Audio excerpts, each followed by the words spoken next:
ہوتا. یعنی شیطان جن سے اتنا دور تھا. وہ خواتین کی احتیاط یہ تھی کہ وہ فرماتی ہے کہ میں نفلی حج اور عمرے سے زیادہ گھر میں بیٹھنے کو پسند کرتی ہوں. لیکن افسوس آج مسلم عورتوں کو کیا ہو گیا, ولیمے کے بہانے گھر سے نکلنا ہے, بازار کے بہانے گھر سے نکلنا ہے, میت کے بہانے گھر سے نکلنا ہے, اس کے بہانے گھر سے نکلنا ہے. عورتوں کو صرف گھر سے نکلنے کا بہانہ چاہیے, جبکہ قرآن کی آیت پکار پکار کر کہہ رہی ہے وقرنا فی بیوتکن, کہ تم اپنے گھروں میں بیٹھی رہو. یاد رکھنا جب بہت زیادہ ضرورت پڑے تب گھر سے نکلو, بے ضرورت گھر سے نہ نکلا کرو. میں یہ نہیں کہتا کہ ولیمے میں جانا ناجائز و حرام ہے, میں یہ نہیں کہتا کہ بازار میں جانا ناجائز و حرام ہے. اگر عورت پردے کی پابندی کے ساتھ کہیں جانا چاہیں تو جا سکتی ہے, لیکن بہتر یہ ہے, زیادہ احتیاط کا پہلو یہ ہے کہ عورتیں زیادہ سے زیادہ گھر میں رہیں, اور اگر نکلنا بھی پڑے تو اتنی پابندی اور اتنی پردے کے ساتھ نکلے کہ بے پردگی نہ ہو, اور پھر برقع بھی ایسا ہو, ڈھیلا ڈھالا ہو, نہ تنگ ہو, نہ چست ہو, نہ بہت زیادہ دیدہ زیب ہو. یعنی بہت خوبصورت نہیں ہونا چاہیے, بہت ڈیزائن والا نہیں ہونا چاہیے. اس کی وجہ یہ ہے اے خاتون جنت رضی اللہ تعالیٰ عنہا کی کنیزوں, اگر برقع بہت زیادہ ڈیزائن والا ہوا, بہت زیادہ تنگ اور چست ہوا, بہت زیادہ خوبصورت اور دیدہ زیب ہوا, تو نہ دیکھنے والا بھی دیکھے گا. حضرت سیدنا حجت الاسلام امام غزالی رحمت اللہ تعالیٰ علیہ نے آج سے کم و بیش 900 سال پہلے فتویٰ دیا تھا کہ ڈیزائن والا برقع پہننا ناجائز ہے. آپ مجھے بتائیں آج سے کم و بیش 900 سال پہلے امام غزالی کا فتویٰ ہے کہ ڈیزائن والا برقع پہننا ناجائز ہے. اس وقت کی ڈیزائن اتنی خوبصورت تو نہیں ہوگی, اس وقت کی ڈیزائن جو ہے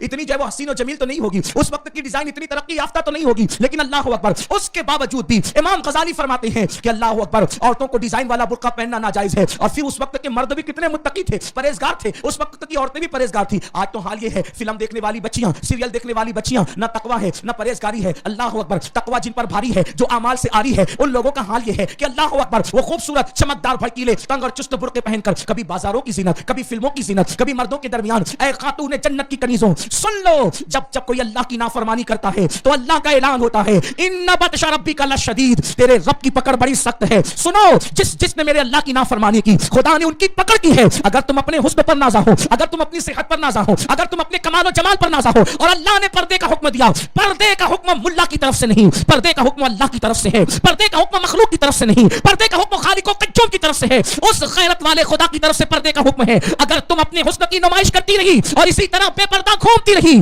تو خدا کی پکڑ ہوگی. اور سن لو جب میرا اللہ کسی کی پکڑ کرتا ہے تو صدیوں سال حکومت کرنے والے فرعون کو دریا میں غرق کر دیتا ہے, اور آج تک نہ اس کو کفن نصیب ہے نہ اس کو قبر نصیب ہے. میرا اللہ جب پکڑ کرتا ہے تو نمرود کو جو سینکڑوں سال تک کے حکومت کرتا ہے, ایک لنگڑے مچھر سے اس کو ہلاک کر دیتا ہے. یاد رکھنا اگر تم نے اپنے حسن اور جمال کی نمائش کی, میرے اللہ کے فرمان پر عمل نہیں کیا, خدا کی غیرت کو چیلنج کیا, تو سنو پھر اللہ کی پکڑ ہوگی. وہ اللہ غیرت والا ہے, مرد نافرمانی کرے تو بھی وہ پکڑ کرتا ہے, عورتیں نافرمانی کرے تو بھی وہ پکڑ کرتا ہے, اور جو اس کے حکم پر عمل کرتے ہیں اللہ ان پر انعامات کی بارش فرماتا ہے. اے قوم کی بیٹیوں, اس سے پہلے کہ خدا تمہاری پکڑ کرے پردے کے پابند بنو, حجاب کے پابند بنو. اور یاد رکھنا کل کے مقابلے میں تو آج پردہ آپ کے لیے اور ضروری ہو گیا. کیوں؟ اس لیے کہ کل تک اسلام دشمن طاقتوں کو پردے پر کوئی اعتراض نہ تھا, حجاب پہ کوئی اعتراض نہ تھا, لیکن آج اب اسلام کی عزت کا سوال ہے.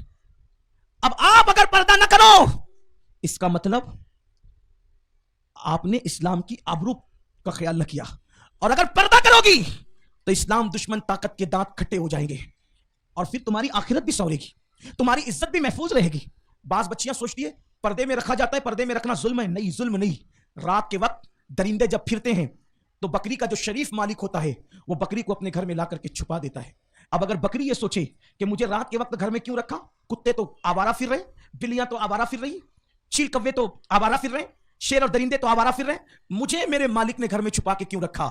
تو اس بھولی بھالی بکری سے کہا جائے گا اے بکری, کتا اور ہے تو اور ہے, نہ کتا تیری طرح ہے نہ تو کتے کی طرح ہے, نہ بلی تیری طرح ہے نہ تو بلی کی طرح ہے, تو گھر کی پالتو ہے اور وہ محلے کے آوارہ ہے. تو آوارہ لوگ گھما ہی کرتے ہیں, اور گھر میں رہنے والے جو پالتو لوگ جو فالتو نہیں ہوتے وہ عزت کے ساتھ گھر میں رہا کرتے ہیں. اور اگر تجھے بھی ایسے ہی چھوڑ دیا گیا رات کے وقت تو کبھی تجھ پہ کتا حملہ کرے گا, کبھی تجھ پہ بلیاں حملہ کرے گی, کبھی کچھ تجھ پہ درندے حملہ کریں گے, کبھی کوئی چور تجھے اٹھا کر لے جائے گا. بتاؤ مالک کی شفقتوں کو اگر بکری برا مانے تو کتنے افسوس کی بات ہے نا. تو میری قوم کی شہزادیوں, سیدہ فاطمہ الزہرا کی کنیزوں, یاد رکھو اگر اسلام تمہیں پردے میں رکھنے کی بات کرتا ہے تو یہ جو درندے پاپی آوارہ پھر رہے ہیں, جو تم پر پاپ کی کی نظر ڈالنا چاہتے ہیں, جو تمہارے ساتھ گینگ ریپ کرنا چاہتے ہیں, جو تمہاری آبرو کا سودا کرنا چاہتے ہیں, جو تمہارے جسم سے کھیل لینا چاہتے ہیں اور تمہیں ہمیشہ مسل کر کے جو ہے اللہ اکبر یوز کر کے پھینک دینا چاہتے ہیں. اسلام چاہتا ہے کہ دولت کی جتنی حفاظت ہو اس سے زیادہ بیٹی کی آبرو کی حفاظت ہو. اسلام یہ چاہتا ہے کہ مال کی جتنی حفاظت ہو اس سے زیادہ عورتوں کی عزت کی حفاظت ہو. اور یاد رکھنا, اسلام نے ہمیشہ حفاظت عورتوں کی ہے. جتنی اسلام حفاظت کرتا ہے اتنی کوئی نہیں کرتا.